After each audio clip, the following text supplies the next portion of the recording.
সকালবেলায় বাজারে যদি এরকম তাজা তাজা সবজি দেখতে পাওয়া যায়, কে না খুশি হয় বলুন দেখি? আমি তো ভীষণ খুশি হয়ে যাই। আর এই যে এই ছোট্ট ছোট্ট সাদা সাদা যে বেগুনগুলো, আমি কিন্তু এগুলো আসামেই দেখেছি, এর আগে কিন্তু কোথাও দেখিনি। আপনারা কি দেখেছেন? গুড মর্নিং, কেমন আছেন সবাই? সকলকে স্বাগত জানিয়ে আমি সুরভি আবার একবার হাজির হয়ে গেলাম আপনাদের মাঝে নতুন একটা ব্লগের সাথে। এই যে সকাল থেকে আমি আমার সংসারের কাজ শুরু করে দিয়েছি। আজ এই যে বেড কভারটা চেঞ্জ করছি, আজকে এগুলো সব কাছাকাছি করবো। নিয়ে এখন বেড কভারটা চেঞ্জ করে আগে বিছানাটা তুলে নিচ্ছি, তারপরে রান্না বান্না বসাবো। দেখি কি রান্না করা যায়। সকাল থেকে সারাদিন এই ব্যস্ততার মধ্যেই আমার চলে, সেই নিয়ে আমার সাংসারিক আজকের ব্লগটা কি কি রান্না করলাম, কি করলাম সারাদিন সংসারে, এই নিয়ে একটা ছোট্ট ব্লগ। আপনারা দেখতে থাকুন, আশা করি আপনাদেরও ভালোই লাগবে। তাহলে আগে বিছানাটা পেতে নি। ব্রেকফাস্ট তো আগেই কমপ্লিট হয়ে গিয়েছিল, এবারে শুধু কি ব্রেকফাস্ট করা আর বাড়ির কাজ করলে হবে? দুপুরের খাওয়া দাওয়ারও তো ব্যবস্থা করতে হবে। তারপরে ছেলে আবার আজকে আবদার করেছে, সে স্পেশাল খাবে, কারণ হোলির দুদিন তার শরীর খারাপ ছিল বলে সে কিচ্ছু পার্টি করতে পারেনি, খাওয়া দাওয়া ভালোভাবে তার হয়নি। ওই জন্য আজ রবিবার পড়েছে, বলছে মা আজকে হোলি পেরিয়ে গেছে তো কি হয়েছে, বাঙালি জানেনি তো, কোনো একটা অকেশন লাগলেই হলো, সেই জন্য তাকে আজকে আমাকে দুপুরে স্পেশাল কিছু বানিয়ে দিতে হবে। আর আজকের স্পেশালের আয়োজনটা আমার ছেলেই বাজার করেছে, সেই কারণে হাতে করে নিয়ে এসছে। বাজারের ওখান থেকে ফোন করেছে, মা আমি কি এটা নিয়ে যাব, তুমি আমাকে বানিয়ে দিবে? তাহলে মা হয়ে কি করে না বলি বলুন দেখি। আর দেখলাম দুপুরে তো রান্না বান্না করতেই হবে, যখন বলছে ছেলে তখন বানিয়ে দিই।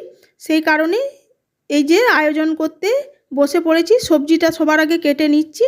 ওই ফুলকপি, গাজর, বিনস, ক্যাপসিকাম সব ছোট ছোট টুকরো করে কেটে নেব।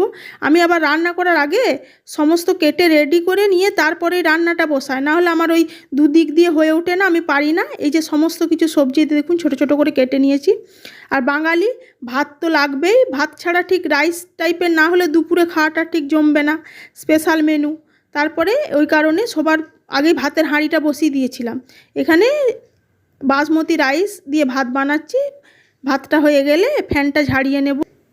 রান্নাটা কিছুটা আগিয়ে নিয়ে তারপরে ভাবছি ঝাঁট পোঁছা স্নান এগুলো করব। ওই যে রবিবার এলেই আমার একদম প্রচণ্ড কাজের প্রেশার থেকে যায়, সারা সপ্তাহ আমার অত পরিশ্রম থাকে না। এই রবিবার এলে, আগে তো আপনাদের দাদা বাড়িতে থাকলে আরও বেশি পরিশ্রম হতো, এখন ছেলেকে বুঝিয়ে সুঝিয়ে কোনো রকমে ওই একটা দুটো তরকারি তার মনোমতো বা মুখরোচক কিছু করে দিলে ছেলে অবশ্য খুশি হয়ে যায়। আর ওই কারণেই এখন আর বেশি বেশি রান্না করতেও ইচ্ছা করে না। তবুও ছেলে আজকের দিনে আবদার করলো, দুদিন যেহেতু করে দিনই হোলির সময়, সেই কারণে করে দিলাম। এই যে সবার প্রথমে ভাতের ফ্যানটা ঝাড়িয়ে নিয়ে কড়াইয়ে আমি এখানে অলিভ অয়েল দিয়েছি। অলিভ অয়েলের মধ্যে ফুলকপিগুলো এক পিঞ্চ নুন দিয়ে ভেজে নেব। আর ফুলকপিগুলো ভালো করে ভাজা হয়ে গেলে ওই তেলের মধ্যে গাজর আর বিনসটা সবার প্রথমে ভেজে নেব। আর গাজর বিনসটা হালকা করে ভাজা হয়ে গেলে ওই গাজর বিনসের মধ্যেই ক্যাপসিকাম দিয়ে এক পিঞ্চ নুন দিয়ে ক্যাপসিকাম, গাজর, বিনস সব একসাথে ভেজে নেব। কারণ আলাদা আলাদা করে ভেজে তুললে অনেকটা তেলের দরকার পড়বে, আর স্বাস্থ্যের কথা চিন্তা করে যে বেশি তেল খাওয়াটাও শরীরের জন্য তো ভালো নয় ধরুন, সেই কারণে আর বেশি তেল দেব না। নিয়ে গাজর, বিনস, ক্যাপসিকাম সমস্ত কিছু যখন ভাজা হয়ে যাবে তখন সেগুলো সাইড করে এই যে মাঝখানে একটু ঘি দিয়ে দেব। নিয়ে এখানে গোটা গরম মশলা ফোড়ন দিয়ে গরম মশলাটা ভালো করে ভেজে নেব।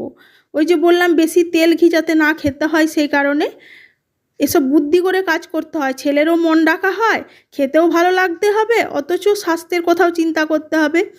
নিয়ে এটা সমস্ত কিছু গরম মশলা, গাজর, বিন সমস্ত ভাজা হয়ে গেলে ফ্যান ঝরিয়ে রাখা বাসমতি চালের যে ভাতটা সেইটা দিয়ে ভালোভাবে সবজির সাথে নাড়াচাড়া করে নেব। আর উপর থেকে দিয়ে দেব এক পিঞ্চ মতো নুন আর গোলমরিচের গুঁড়ো আর কাঁচা লঙ্কা।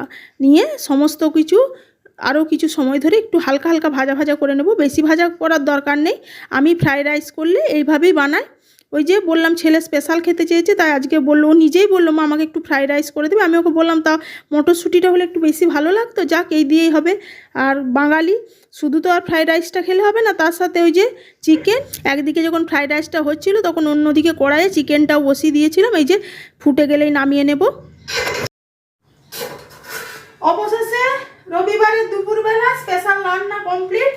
চলুন ছেলের খাবার টাইমে রেডি করে দিই, হাত দিয়ে সার্ভ করছি। এই যে কি রান্না করলাম, ফ্রাইড রাইস। ছেলে বাজার করে নিয়ে এসেছে, তার পছন্দের মেনু করে দিতে লাগবে।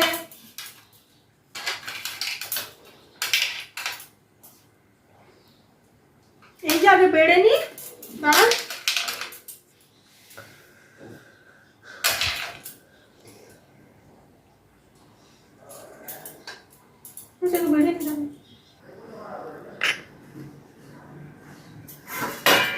রবিবারের দুপুরবেলা ছেলের থালা সাজিয়ে নিলাম, একদম স্পেশাল স্পেশাল মেনু।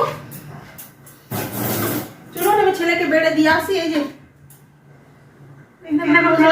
ছেলের খাবারটা বেড়ে নিয়ে ছেলেকে টেবিলে দিয়ে আসি, এসে আমারটাও বেড়ে নিই। এই যে দুপুরবেলার সময় এরকম একটা থালি দেখলে কে না খুশি হয় বলুন দেখি। আর আমাদের এর থেকে বেশি কিছুর দরকার পড়বে না। এই ফ্রাইড রাইস আর চিকেন কারি আমাদের কাছে এলাহি আয়োজন। চলুন আমরা মা ছেলে জমিয়ে খেতে থাকি। আজকের ভ্লগটা কেমন লাগলো অবশ্যই জানাবেন। ভালো লাগলে একটা লাইক করে পাশে থাকার অনুরোধ রইল। ধন্যবাদ।